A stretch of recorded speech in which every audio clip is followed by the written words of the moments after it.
Bonjour et bienvenue en Oursonie pour un nouveau tuto. Alors, je vous propose de réaliser une carte, alors que j'appelle effet faux bois.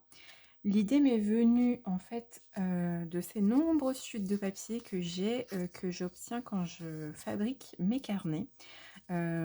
Évidemment, je ne les jette pas, comme toutes les petites récup que je peux avoir. Mais au bout d'un moment, il fallait trouver une idée pour les utiliser et donc c'est ce que ça m'a inspiré. Donc aujourd'hui, je vous propose cette vidéo pour vous montrer comment j'ai procédé et puis ça vous donnera peut-être plein d'autres idées. Donc pour réaliser la carte, on utilise donc des bandes de papier. Alors si vous avez de la récup, c'est le moment de les utiliser. Donc les miennes font 2 cm de largeur. Donc il nous faut des encres. Donc j'ai utilisé trois tons de marron. Donc j'ai choisi brune dune, pâtisserie au pacane et couleur café. Donc pour étaler les encres, on va utiliser nos brosses estompes et un doigt éponge. Donc là j'ai deux petites brosses estompes et les doigts éponges vont servir pour le couleur café. On utilisera également la Memento en noir pour la carte du monde. Ensuite, il va nous falloir des papiers. Donc pour la base de carte, j'ai choisi le papier cartonné uni en couleur café. Donc il nous faut une base de 29 cm par 10 cm et demi. Donc je suis restée sur un format assez classique, mais j'ai préféré la couper en longueur. Donc on va marquer le pli à 14 et demi et on obtiendra une carte double. Il va nous falloir une chute de papier en brune dune pour la petite étiquette. Là j'ai coupé dans le brune dune également un morceau de 14 par 10 cm, donc ça sera pour écrire à l'intérieur, parce que sur le couleur café on peut tout à fait écrire avec des crayons blancs par exemple, mais tout le monde n'en a pas et ça fait une finition supplémentaire. Et ensuite pour l'effet faux bois, il va nous falloir un papier cartonné de base. Ça peut être de la récup, ça peut être, de toute façon on ne le verra pas du tout à la fin, donc même s'il est déjà imprimé ou utilisez ce que vous avez, la couleur n'a pas d'importance. Donc il faut également que ce soit un morceau de 14 par 10 cm pour avoir un matage tout autour. Pour les collections de tampons, j'ai utilisé ces deux collections. Donc celle-ci, c'est vraiment un tampon de fond, donc ça fait toute la surface de la carte. C'est un tampon que j'adore, qui m'inspire beaucoup, qui est parfait aussi pour les albums photos, pour les albums de vacances. Là en carte, je trouve que ça rend vraiment bien, ça donne une note assez masculine. On a parfois du mal à faire des cartes pour les hommes, donc là c'est vrai que ça m'a ouvert pas mal de portes. Et ensuite j'utilise cette nouveauté-là, Amour sans limite. Alors je l'ai depuis peu puisque j'ai eu la chance de l'avoir en précommande du nouveau catalogue annuel, mais c'est vrai que je l'ai utilisé déjà énormément parce que il y a vraiment tous les sentiments qu'on peut espérer trouver tout au long de l'année. D'ailleurs, ça a été créé par une démonstratrice qui a atteint 1 million de ventes et on voit que ça a été créé par une démonstratrice. On sent un peu la frustration de ne pas avoir eu tous les sentiments qu'elle voulait pour mettre sur ses cartes. Et donc le mélange de typographie me plaît énormément. Et en plus, il est associé avec des étiquettes. Donc il y en a énormément. Et je trouve que c'est pareil, elles sont très raffinées, il y en a énormément. Donc vraiment, on a le choix, ça laisse plein de possibilités, ça donne pas mal d'idées. Il y a un peu tous les styles, il y a des étiquettes assez sobres et des étiquettes très travaillées avec des effets... alors c'est pas des effets piqûres, ça fait des petits pointillés tout autour. Donc c'est vraiment très très délicat. Donc il est hyper complet, il y a vraiment beaucoup de découpes et beaucoup de tampons. Donc c'est vraiment un basique que je ne peux vous encourager qu'à avoir. Donc voilà pour le matériel, on va pouvoir commencer à créer donc notre fond de carte. Donc pour créer notre fond de carte, on va utiliser notre chute de papier cartonné. On va avoir besoin de colle multi-usage. Donc pour cette toile, je n'utilise pas la colle Tombow qui est vendue chez Stampin' Up parce qu'on risque d'en mettre un peu à côté et l'effet collant même, même une fois sec, là pour le coup ça peut être un peu gênant et donner un résultat peu probant. Donc là j'utilise une colle multi-usage classique liquide, légèrement gel on va dire, les bandes de papier et donc simplement on va commencer à les coller sur notre base de cartes en recouvrant toute la surface.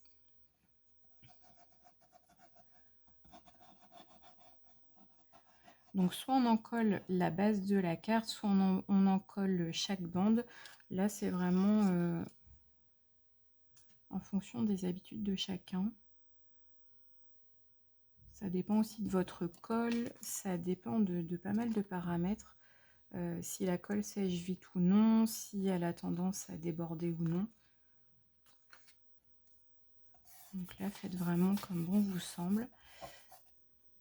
Moi, c'est vrai qu'en général, j'aime bien en coller plutôt la base. Mais là, j'adapte aussi en fonction.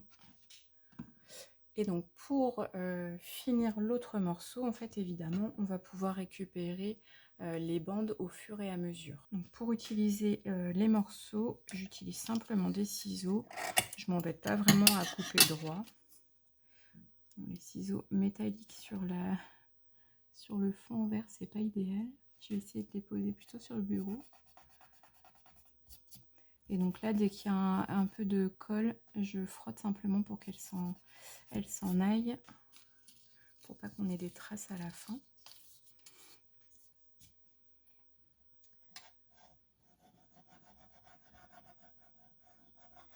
Et donc à chaque bande de papier, on fait vraiment attention à mettre en quinconce pour donner un effet un peu latte de bois, un peu parquet. C'est ça qui va créer un peu l'effet. Si on les aligne, l'effet sera totalement différent et peut-être pas forcément réussi d'ailleurs. Parce qu'après, en soi, on aurait pu faire des grandes bandes alignées. Bon, disons que ça fait mieux rangé. Après, ça dépend un peu du look final que vous voulez obtenir. En fait, j'avais commencé à faire cette technique-là dans notre calendrier de l'Avent. Et j'avais vraiment aimé. Simplement, j'ai voulu le faire à l'aquarelle après pour le teinter en marron et ça n'avait pas été terrible parce que ça avait un peu décollé en fait le papier. Là c'est du papier assez fin, moi j'utilise du 90 grammes ou du 100 grammes grand maximum pour les livrets de mes carnets. Du coup ça avait gondolé en fait tout le papier, donc c'était pas idéal. Donc j'avais un peu laissé de côté la technique. Et là j'avais envie de réessayer parce qu'il y avait vraiment toutes ces bandes qui traînaient. Et bon j'ai bien fait de m'accrocher parce que c'est vrai que ça m'a donné plein d'autres idées. Je suis assez contente du rendu.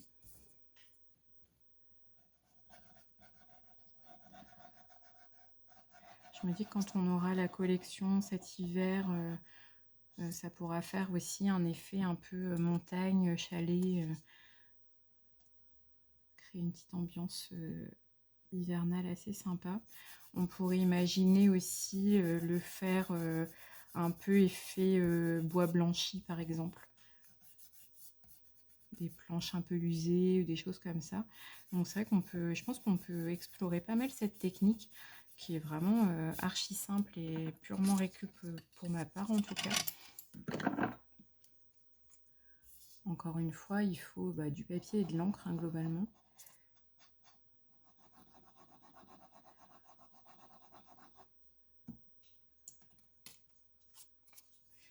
Donc n'hésitez pas à partager vos idées si vous avez testé des nouvelles couleurs, si vous avez eu d'autres idées de tamponnage sur un fond similaire. Je serais super contente de les découvrir.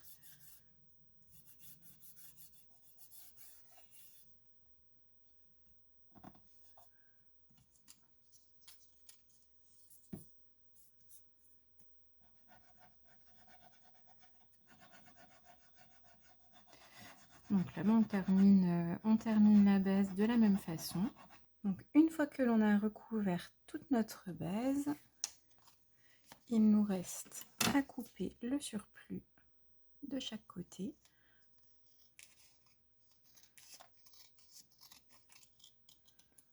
Et éventuellement des 4 côtés si les bandes ne font pas 2 cm pour vous.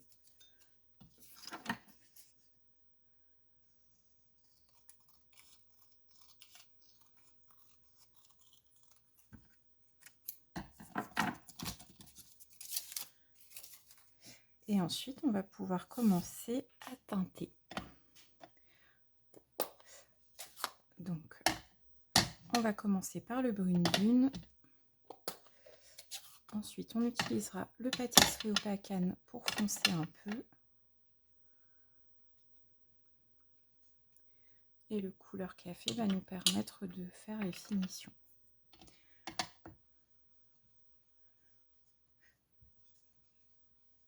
Donc, on encre bien les brosses estampes. Donc, vous pouvez utiliser les grosses comme les petites. C'est vrai que moi, je suis quand même plus à l'aise à force d'utiliser les petites.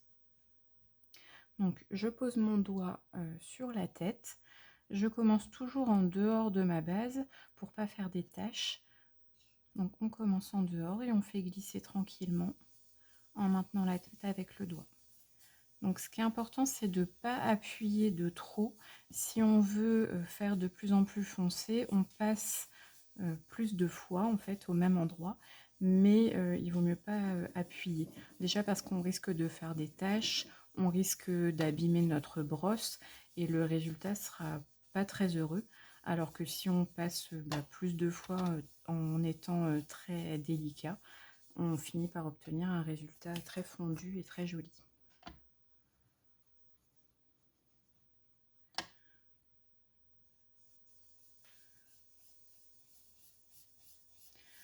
Donc là, justement, on ne cherche pas forcément un rendu trop uniforme. Au plus il y aura des nuances, au plus ce sera joli et entre guillemets réaliste, même si évidemment on voit que c'est pas une carte en bois.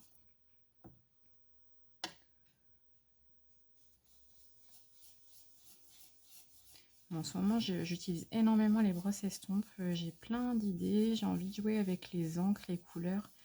À la fois, je trouve ça très basique parce que avec simplement de l'encre et du papier blanc, on peut faire énormément de projets.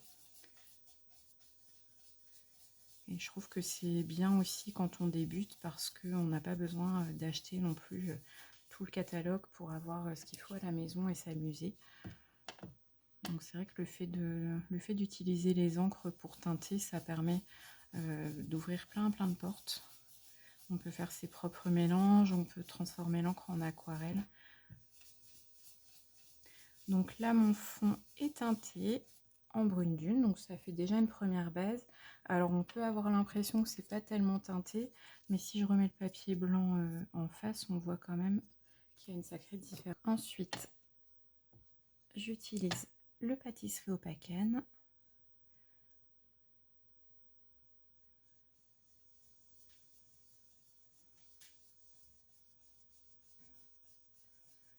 Donc là c'est pareil, il faut vraiment y aller étape par étape pour pas obtenir un rendu trop foncé ou des taches.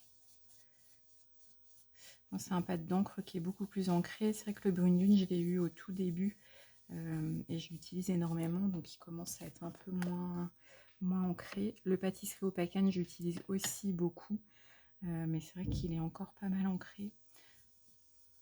Donc je fais attention de ne pas en mettre de trop. C'est comme pour beaucoup de choses, on peut toujours en rajouter, mais en enlever, ça ne sera pas possible.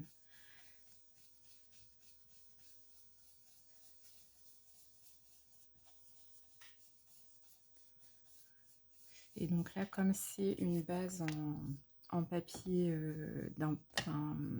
en papier d'impression basique, on ne pourra pas ajouter de l'eau, hein, comme je vous disais tout à l'heure.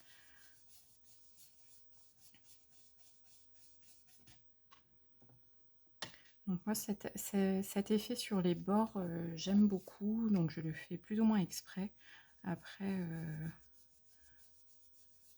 vraiment chacun chacun fait ce qu'il aime en fait. On peut tout à fait imaginer avec des couleurs différentes. Là, je suis restée très ordinaire avec du bois dans les tons de marron, mais bon.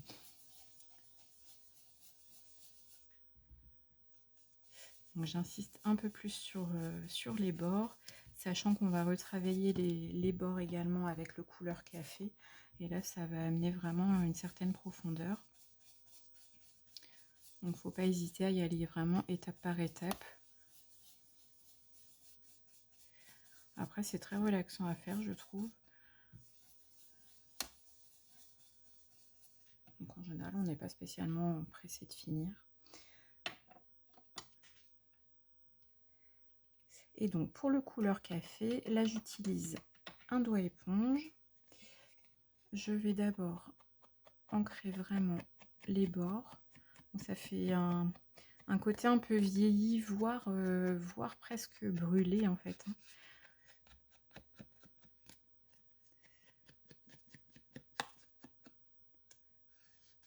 Donc je repasse bien également sur les tranches.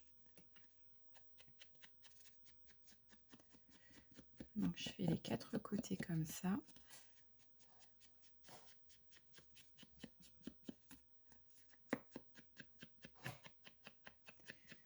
Et une fois qu'on a un peu épuisé l'encre, on va pouvoir utiliser le doigt éponge pour foncer un petit peu plus les bords. Alors moi je le fais vraiment une fois que le doigt éponge est un peu épuisé au niveau de l'encre, parce que sinon ça fait vraiment beaucoup trop foncé par rapport à ce que je souhaite obtenir. Mais encore une fois, c'est vraiment chacun est libre de tester ce qu'il veut.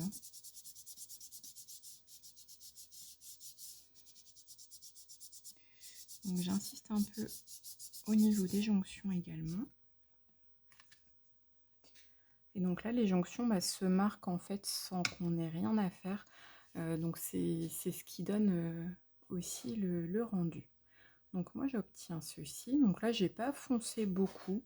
J'en ai fait des un peu plus foncés que ça, mais une fois que ce sera tamponné, ça va être assez chouette. Pour terminer le fond, il me reste à tamponner mon motif. Donc pour cela, moi je vais tricher un peu, je vais utiliser mon Stamparatus. Simplement j'avais fait ce choix là parce que justement je n'ai pas acheté les grands blocs acryliques et en fait je n'en ai pas. Donc comme j'ai le Stamparatus, et bien j'en profite. Donc il n'est plus en vente malheureusement. Du coup, si vous avez un grand bloc acrylique, ce sera parfait. Si vous n'en avez pas, pour dépanner, on peut utiliser la boîte du tampon. Alors c'est un peu mou, mais bon, pour dépanner, ça peut fonctionner éventuellement. Donc c'est ce set-là. Donc c'est vraiment un seul tampon de fond. Donc on peut le faire tout en couleur, on peut le faire uniforme. Et en fait c'est un tampon qu'on appelle le distinctive. Il y a des nuances qui se créent simplement de par la fabrication du tampon. On n'a rien à faire pour obtenir ces nuances-là, ça se fait naturellement. Donc je mets toujours une boîte en dessous pour que ce soit à la bonne hauteur.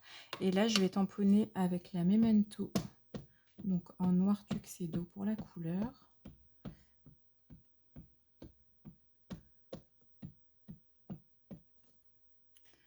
Donc j'encre bien toute la surface. Et déjà au moment de poser l'encre, on voit qu'il y a des nuances qui se créent sur le tampon. Alors j'ai l'impression que c'est différentes textures qui créent ça. J'avoue que c'est assez bluffant. Je ne sais pas vraiment comment il procède pour obtenir cet effet. Mais c'est exactement en plus l'effet recherché pour mon projet. Donc c'est vraiment parfait. Donc on attend quelques secondes pour que l'encre pénètre bien dans le papier. Donc là j'appuie bien partout. Et on obtient notre planisphère. Donc évidemment, ça ne s'est pas bien tamponné, mais c'est l'effet voulu pour le coup.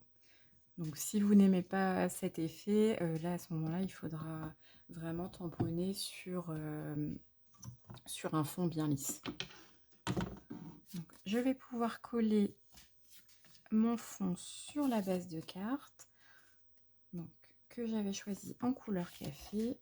C'est aussi pour ça que j'ai ancré tous les bords en couleur café, comme ça évite qu'il y ait une trop grosse démarcation. Donc je marque le pli avec le plioir. Et donc simplement, je vais la coller en laissant un matage identique tout autour. Mon fond de carte est à présent collé. On va pouvoir coller de la même façon notre papier cartonné brune dune à l'intérieur pour permettre d'écrire. Donc dans la première version, j'ai tamponné en ton sur ton, donc avec de l'encre brune dune, le même motif. Donc là, on voit qu'il n'y a pas de coupure justement. Et donc j'ai choisi le ton sur ton pour ne pas gêner la lecture évidemment. Donc vous pouvez rajouter tout un tas de détails en fonction de ce que vous souhaitez créer.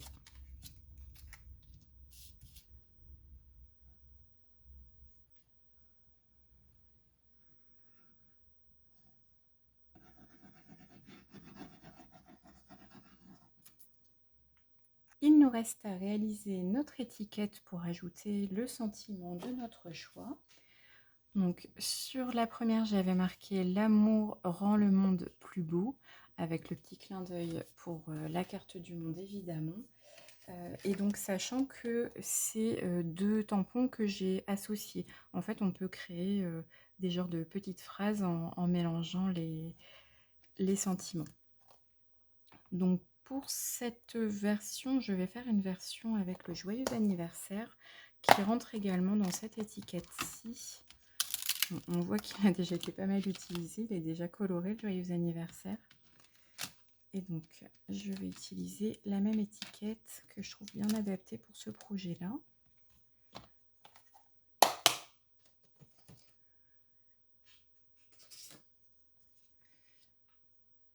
Pour les tampons résine, je le pose sur mon papier, je viens le coller.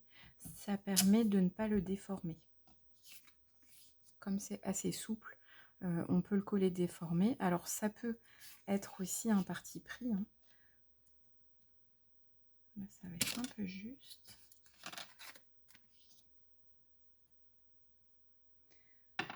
Et donc, je vais utiliser mon encre couleur café pour tamponner mon sentiment.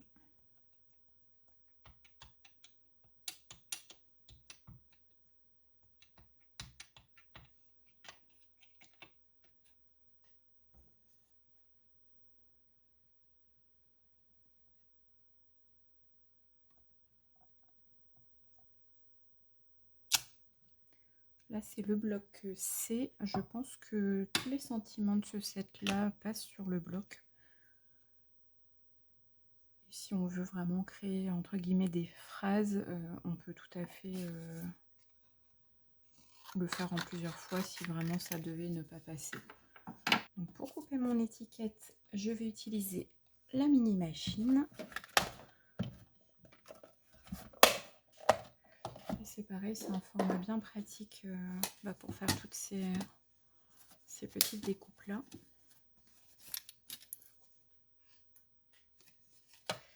Donc pour les découpes, on met d'abord la plaque 1, puis une plaque 2.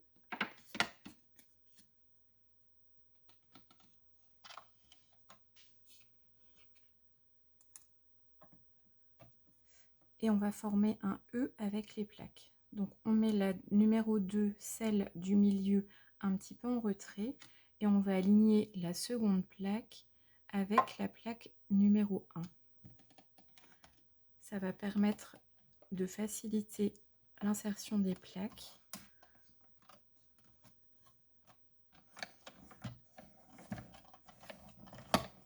Et comme ça passe vraiment tout seul.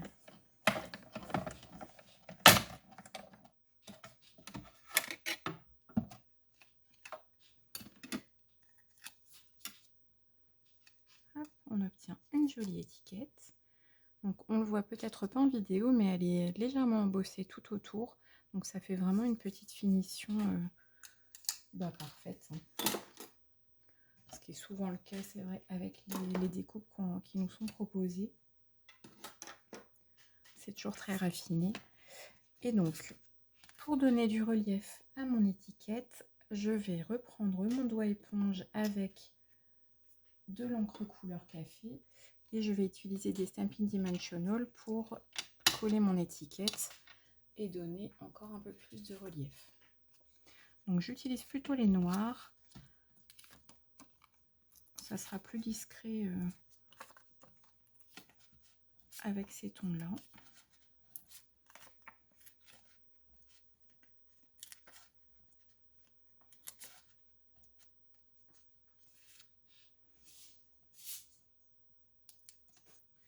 Donc une fois que toutes les protections sont enlevées, on va pouvoir coller notre étiquette.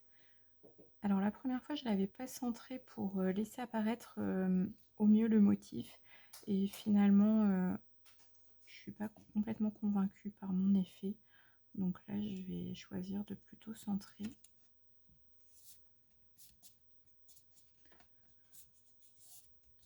Donc je fais bien adhérer. Et ensuite, on peut, comme je l'avais fait ici, ajouter des petits embellissements, donc pour donner un effet étiquette, si on peut dire. Donc on peut l'agrémenter avec un ruban, avec ce qu'on veut. Moi, c'est vrai que j'ai choisi plutôt vraiment la sobriété pour cette carte-là. Donc nos cartes effets faux bois sont terminées, donc j'espère que le tuto vous aura plu, que ça va vous donner pas mal d'idées.